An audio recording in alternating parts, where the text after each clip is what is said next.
Hey everyone, Aaron here. Welcome back to Anime Review. Today, we're going to be reviewing And You Thought There Is Never a Girl Online. Now, from the previews and from the various teaser trailers and all that, I wasn't expecting a lot from the show. I was thinking, it's just going to be your typical harem comedy show, fan service galore, because they show big girls with big boobs and stuff like that.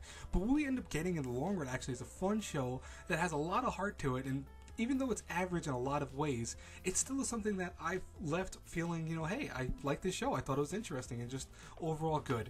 So the story is pretty simple. We have Hideki Nishimura, or Rushin as he's known online, playing a game called Legendary Age.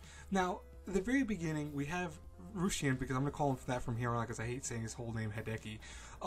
Rushin online actually met this one girl and he fell in love with her and asked her to be his in-game wife, which, signifies a kind of relationship online, and she tells him that, she's actually a dude in real life, and he gets crushed by that, and almost for a long time doesn't trust any girl online, until one girl constantly berates him to marry him. He ends up folding. He's like, regardless, whatever, I'll just marry you anyways, because she looks like a beautiful girl online.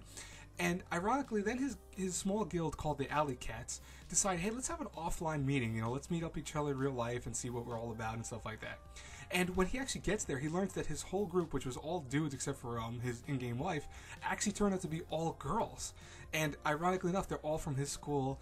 And you almost seem like, this is going to be a harem plot. But actually what comes in from this is we learn about Akka, which is the one girl that he actually married in the game. And she's really dedicated to the game, a little too much dedicated to the game, to the point that she can't tell the difference between game and reality. And from there, they decide as a guild that they're going to try to help her in their best of their abilities to kind of figure out which is which over the course of the series. And this is where the comedy and the kind of fan service and the old aspects come into play. Now, what's interesting about this whole show is that it does two things really good. One is it has a very simple story. This is not trying to be something astronomically different and anything like that. It's supposed to be people playing games and talking about games almost like real gamers, and that's one thing I liked about the show, is that it feels like people actually know what they're talking about. And the second thing is that it's just a comedy show, very simple, but I got some laughs out of it. It was fun, it was enjoyable. Now, one thing the show does also very well is the animation, which is flawless when it goes from, this 2D looking game to actually showing the characters in the game, like moving around almost like the regular animation. And so they look normal in the game, and then they come outside, but you realize the game's like 2D.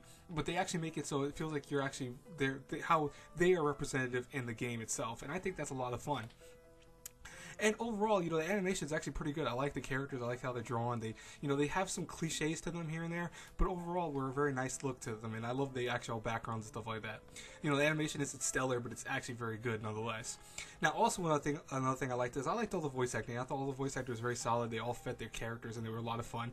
I have not actually seen the English dub. I know there is an English dub that was simulcast, but I do not actually know what it is, unfortunately, and I can't tell you if it is. But from what I hear, it's supposed to be very good because it does have some really good high-name actors in it. So, it's probably very good, and I'll only presume that it is, but I'm just saying that I have not seen it personally.